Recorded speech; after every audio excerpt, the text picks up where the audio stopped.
నెరవేర్చే దేవుడు నాయన. ఆమెన్. హల్లెలూయా. హల్లెలూయా. మనుషులు మాటలు మారుస్తారు గాని ప్రభువా నైనా మీరైతే ప్రభువా ఎప్పటికీ ప్రభువా అయ్యా మీరు ఏదైతే మాట్లాడారో దాన్ని తప్పక ప్రభా మీ సమయానుకూలంగా అయ్యా మీరు నెరవేర్చే దేవుడు రాజా. హల్లెలూయా. జరిగించే దేవుడు నాయన. మా గురించి యావత్తు విషయాలు మీకు తెలుసు నాయన. నిన్నేం జరిగిందో మీకు తెలుసు. ఈ రోజు ఏం జరుగుతుందో తెలుసు. రేపేం జరగబోతుందో కూడా మీకు తెలుసు. అయ్యా మీరు అనంత కాలంలో అయ్యా మీరు నిర్ణయించిన అనాది సంకల్పాలని ప్రభు అనైనా మీరు నెరవేర్చే దేవుడు రాజా. ఆమేన్. హల్లెలూయా. కానీ మేమైతే ప్రభువా మీకు నమ్మకంగా ఉండాలి నాయన. విశ్వసనీయమైన పాత్రలుగానే మిగిలిపోవాలి ప్రభువా. అయ్యా తండ్రి, విత్తనమైతే విత్తాము, నీరైతే పోసాము. కానీ ప్రభా పంట ఒకవేళ మా చేతికి రాకపోయినా సరే నిన్నే స్తుతిస్తాను నాయన. హల్లెలూయా. హల్లెలూయా. నిన్నే ఆరాధిస్తానయ్యా. ఆమేన్. హల్లెలూయా. నేను అపేక్షించింది నా చేతికి రాకపోయినా, ఒకవేళ నీ ఆశీర్వాదాలు ఈ రోజు నేను చూడకపోయినా, నీవు దేవుడివే. నీవు నమ్మకస్తు నీవు నమ్మకస్తుడివే. ఆమేన్. హల్లెలూయా. నేను నమ్మిన దేవుడు సజీవుడు. ఆమేన్. హల్లెలూయా. ప్రభా నైనా మీరు కార్యం చేసే దేవుడు నాయనా. కేవలం చెప్పే దేవుడు కాదు, మాట్లాడే దేవుడు కాదు, కార్యాలు చేసే దేవుడు నాయనా. ఎందుకంటే నీ రాజ్యము కేవలము శబ్దంలో మాత్రమే లేదు కానీ నీ యొక్క చేతి కార్యాలు అద్భుతమైన ఆశ్చర్యకరమైన శక్తివంతమైన కార్యాల్లో ఉంది ప్రభువా. యేసయ్యా మీ సన్నిధిలోకి ప్రభా వచ్చి ఉన్నాము. మీ మాట ప్రభా మేము వింటూ ఉన్నప్పుడు మాలో లోతైన కార్యాలు జరుగును గాక రాజా. ప్రభా మరణాలని జీవంలోకి మార్చే పునరుద్ధానపు శక్తి మీ మాటల్లో ఉంది నాయన. అలాంటి మాటలు ఆ మాటలు ప్రభు నాయన మా నోటి ద్వారా పరిశుద్ధాత్మ దేవా మీరు మాట్లాడమని అడుగుచు సమస్త విషయాల మీద మీకు మాత్రమే నాయన ఆధిపత్యాన్ని తీసుకోమని అధికారం నీదే యేసయ్యా. నీకే వందనాలు స్తోత్రాలు తెలియజేసుకుంటూ యేసు పరిశుద్ధ నామంలో అడుగుచున్నాము తండ్రి. ఆమెన్. ఆమెన్. హల్లెలూయా. దేవుని యొక్క మహా గొప్ప నామంలో మీ అందరికి కూడా వందనాలు. Amen. Hallelujah. God has given us a wonderful life. దేవుడు మనకి చాలా అద్భుతమైన జీవితాన్ని ఇచ్చాడు. అయితే మనము దాన్ని మంచిగా దాన్ని షేపప్ చేసుకోవాలి. ప్రతిరోజు కూడా మనమే దాన్ని మంచిగా తయారు చేసుకోవాలి. ఆమేన్. హల్లెలూయా. బియ్యం కొనుక్కొని వస్తాం మనం. అయితే మనమే చేసుకోవాలి మంచిగా వంట, వార్పు అనేది మనమే చేసుకోవాలి. ఎందుకు మరి కొన్ని ఇళ్లల్లో భోజనం చాలా అద్భుతంగా ఉంటది. ఎందుకు కొంతమంది ఇళ్లలో భోజనం అసలు అసలు తినాలనిపించదు. ఎందుకనంటే బియ్యం ఒకటే. కానీ చేసే విధానం ఉంది చూసారా? దానిలోనే మార్పుంది. అలాగే జీవితం ఒక్కటే. దేవుడు అందరికీ కూడా గొప్ప జీవితాన్నిచ్చాడు.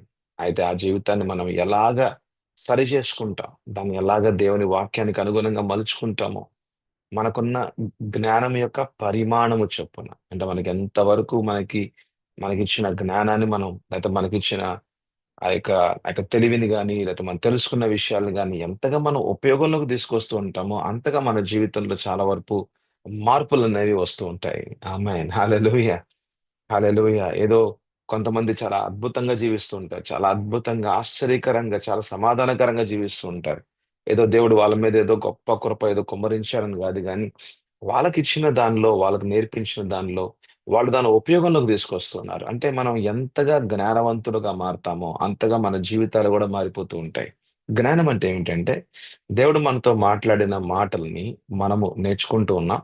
నేర్చుకున్న విషయాల్ని మనము ఉపయోగంలోకి తీసుకొస్తూ ఉన్నాం. ప్రతిరోజు కూడా ఉపయోగంలోకి తీసుకొస్తూ ఉన్నాం. ఈరోజు ఉదయం పూట మనం వింటున్న ఈ యొక్క వాక్య భాగం అంతటిలో నుంచి ప్రభువా నన్ను జ్ఞానవంతుడిగా చెయ్యి. ప్రభువా ఈ వాక్యం కేవలం నేను వినేవాళ్ళంగా కాదు ప్రభువా. నేను దాచిపెట్టుకునేవానిగా చెయ్యి ప్రభువా. నాయన కేవలం దాచిపెట్టుకునేవాడిని కాదు ప్రభువా. ఉపయోగంలోకి తీసుకొచ్చేవాడినిగా చెయ్యి ప్రభువా. ఆమేన్. హల్లెలూయా. ఎంతవరకు మనం దేవుని వాక్యాన్ని ఉపయోగంలోకి ప్రతి రోజు మన యొక్క దైనిక జీవితంలో ఉన్న పరిస్థితుల మధ్యలో దేవుని వాక్యాన్ని ఎంతగా మనం ఉపయోగంలోకి తీసుకొస్తూ ఉంటామో, అంతగా ఆమేన్. హల్లెలూయా. జ్ఞానవంతులుగా మారుతూ ఉంటాం. ఎక్కడ జ్ఞానం పనిచేస్తూ ఉంటే అక్కడ సమాధానమే. ఆమేన్. హల్లెలూయా. యాకోబు 3:17 చూడండి. అయితే జ్ఞానం ఎక్కడైతే ఉంటదో అక్కడ సమాధానము. ఆమేన్. హల్లెలూయా. అయితే మనము సర్వాంగ కవచము అనే ఈ యొక్క అంశంలో అతి ప్రాముఖ్యమైన ఈ యొక్క వాక్య భాగాల మధ్యలో మనం ఉన్నాం. ఆమేన్ హల్లెలూయా. అయితే కొన్ని దినాల నుంచి మనము సత్యము గురించి మనం వింటూ ఉన్నాం. అయితే సత్యం గురించి విన్నాము. ఇంకా చాలా లోతైన మర్మాలు ఇంకా ఇంకా ఉన్నాయి బైబిల్‌లో. కాకపోతే మనం ముందుకు వెళ్ళాల్సిన వాళ్ళంగా ఉన్నాం కాబట్టి మనము నీతియను మైమరపు అనే ఒక విషయాల గురించి మనం చూస్తూ ఉన్నాం. అయితే మన ఎఫెసీయులు 6:14 చూద్దామండి. 6:14లో మనం ఉన్నాం. ఎఫెసీయులకు రాసిన పత్రిక 6 అధ్యాయము 14 వచనంలో చూద్దామండి. అయితే ఎలాగనగా మీ నడుమునకు సత్యమును దట్టి కట్టుకొని నీతియను మైమరపు తొడుక్కొని. ఆమేన్ హల్లెలూయా. మీ పని మీరు చేయాలి. దేవుని పని దేవుడు చేస్తాడు. చాలా ప్రాముఖ్యమైన విషయం ఇది. ఇట్స్ వెరీ ఇంపార్టెంట్ స్టేట్మెంట్ ఇది. మీ పని మీరు చేయాలి. నా పని నేను చేయాలి. దేవుని పని అప్పుడు దేవుడు చేస్తాడు. ఆమేన్ హల్లెలూయా. దేవుని ప్రేమైతే మనందరి మీద ఉంది. కానీ దేవుని యొక్క సంరక్షణ, దేవుని యొక్క ఆశీర్వాదము, దేవుని యొక్క అభిషేకము, అధికారము, దేవుని యొక్క శక్తి పని చేయాలి అంటే మటుకు తప్పకుండా ఆమేన్ హల్లెలూయా మనము విశ్వాసపు అడుగులు వేయాల్సిందే. ఆయనతో ఆయనతో నడవాలన్నా, ఆయనతో ఉండాలన్నా, ఆయన సన్నిధిలోకి రావాలన్నా, ఆయనతో మాట్లాడాలన్నా, ఆయన ఆయన స్వరం వినాలన్నా విశ్వాసం అన్నది చాలా ప్రాముఖ్యం. ఆయన యొక్క కార్యాలు మన జీవితంలో చూద్దామన్నా దేవుని యొక్క విశ్వాసం. అంటే ఆయన యొక్క మాట విని, నమ్మి, విశ్వసించి అడుగులు ముందుకు వేసేది చాలా ప్రాముఖ్యమైన విషయం. ఆమేన్. హల్లెలూయా. అయితే ఇక్కడ మనమే తొడుక్కోవాలంటున్నారన్నమాట. పైన చూడండి సత్యమును దట్టి కట్టుకొని. ఇది మీరు, ఇది మీ అని చూడండి. అంటే మనము చేయాల్సిన బాధ్యత అనేది ఇక్కడ మనకు తెలియపరుస్తూ ఉన్నారు. ఆమేన్. హల్లెలూయా. ఇది మన చిత్తం మీద ఆధారపడి ఉందన్నమాట. మనం నేర్చుకున్న విషయాలు వాటిని ఉపయోగంలోకి తీసుకొచ్చే మన యొక్క చిత్తం మీద ఆధారపడుంది. ఆమేన్. హల్లెలూయా. నువ్వెవరు అంటే నీ యొక్క మనస్తత్వమే. నీ యొక్క personality. Who are you is your personality is you. నీ యొక్క మనస్తత్వమే. నీ యొక్క వ్యక్తిత్వమే నీవు అన్నమాట. ఆమేన్. హల్లెలూయా. నువ్వెంతగా నీవు దేవుని వాక్యానికి అనుగుణంగా అధీనంలోకి నువ్వు జీవిస్తూ ఉంటావో, అంతగా నువ్వు ఆత్మీయునిగా జీవిస్తూ ఉంటావు. నువ్వెవరు అనంటే, అసలు విజయ్ ఎవరు అనంటే, ఈయన ఆత్మీయుడు అంటారు. ఎందుకంటే ఆత్మానుసారుడు, ఆత్మానుసారంగా జీవించేవాడు. విజయ్ ఎవరు అంటే, ఇతను లోకస్తుడు అని అంటారు. ఎందుకంటే లోకానుసారంగా జీవించే వ్యక్తి అనమాట. సో, కాబట్టి మన యొక్క అంతరంగ జీవితమే మన యొక్క పరిచయం అన్నమాట. ఆమేన్. హల్లెలూయా. అయితే నీతి గురించి మనము గత 2 రోజుల నుంచి మనం వింటూ ఉన్నాం. అయితే నేను నేను లాస్ట్ భాగం అంటే లాస్ట్‌లో నేను వర్తమానం చెప్తున్న, ఉపదేశం చెప్తున్న లాస్ట్‌లో ఏమన్నానంటే, మరి నీతి అను ఆ యొక్క స్థానము మరి అది యేసుక్రీస్తుకే అది అర్హత. అర్హత ఆయనకు మాత్రమే అన్నమాట. ఆ యోగ్యమైన స్థానము యేసు ప్రభువుకే. ఎందుకంటే ఆయనలో పాపము లేదు, పాపము ఎరగలేదు, పాపాన్ని ఆయన ఆయన చేయలేదు. అసలు పాపం అనేది ఆయనకు తెలీదు అన్నట్టుగానే ఆయన ఆయన జీవించాడు. ఎటువంటి పాపం లేని జీవితంగా, పాపరహితమైన జీవితాన్ని జీవించాడు. సో, కాబట్టి ఆయన మాత్రమే నీతిమంతుడు. దేవుని కళ్ళ ఎదుట తన కుమారుడైన యేసు ప్రభు మాత్రమే యావత్తు ధర్మశాస్త్రానికి అనుగుణంగా జీవించాడు. ప్రతి ఒక్క ప్రతి ఒక్క ఆజ్ఞని పాటించాడు. దేవునికి అనుగుణంగా, తండ్రికి అనుగుణంగా, ఆయనకు ప్రీతికరంగా జీవించాడు. అందుకనే యొర్దాను నదిలో యేసు ప్రభు బాప్తిసం పొందుకొని బయటకొచ్చిన తర్వాత ఆకాశాలు విప్పబడ్డాయి. అయితే తండ్రిని దేవుడు మాట్లాడుతున్నాడు. ఈయన నా ప్రియ కుమారుడు, ఈయన యందు నేనెంతో ఆనందించుచున్నాను అని తండ్రి యొక్క స్వరము వినబడుతుంది. అది పరలోకం నుంచి వచ్చిన గొప్ప సాక్ష్యకరమైన స్వరమది. అది ఒక సాక్ష్యకరమైన జీవితం అది. ప్రీతికరమైన జీవితము. ఎటువంటి ఒక్క విషయంలో గాని, ఒక ఒక విషయంలో గాని దేవునికి వ్యతిరేకంగా జీవించని జీవితము. సో, కాబట్టి యేసు ప్రభు మాత్రమే యోగ్యుడు. ఆయన మాత్రమే నీతిమంతుడు. ఇక లోకంలో ఎవ్వరు గూడా నీతిమంతులు కాదు. ఎందుకంటే మనుషులు యావత్తు గూడా బైబిల్ చెప్తా ఉంది రోమీయులు 3:23కు అనుగుణంగా అందరూ పాపం చేసిన వాళ్ళే. దేవుని మహిమకు దూరమైన వాళ్ళే. అయితే పాపిగా ఉన్న మన జీవితాన్ని దేవుడు ఎలాగా నీతిమంతునిగా ఎలాగా మార్చగలడు అనంటే అది కేవలం యేసు ప్రభు ద్వారా మాత్రమే సాధ్యము. ఆమేన్. హల్లెలూయా. ఎలాగంటే మానవుని మీద ఉన్న పాపము యేసు ప్రభు ఆయన మీద తీసుకున్నాడు. ఇది కేవలము దేవుని యొక్క ప్రేమ, ఆయన యొక్క కృప, ఆయన యొక్క కరుణ వల్ల మాత్రమే. అయితే యేసు ప్రభు మన పాపాల్ని ఆయన మీద వేసుకొని, ఆయన మీద ఉన్న నీతి అను వస్త్రము మన మీద మనకిస్తే, మనం విశ్వాసంలో మనం స్వీకరించాము. అదే రక్షణ వస్త్రాలు. అవే నీతి వస్త్రాలు. దిగంబరులుగా ఉన్న నగ్నము అనంటే పాపము. అంటే పాపము చేస్తే దాని యొక్క సాదృశ్యం ఏమిటి అనంటే ఆ వ్యక్తి దిగంబరిగా ఉన్నాడు. అంటే ఇక ఎట్లా ఉన్నాడంటే దేవుని మహిమను పోగొట్టుకున్నాడన్నమాట. ఆమేన్. హల్లెలూయా. అలాగే ఆదాము, హవ్వల జీవితాలను మనం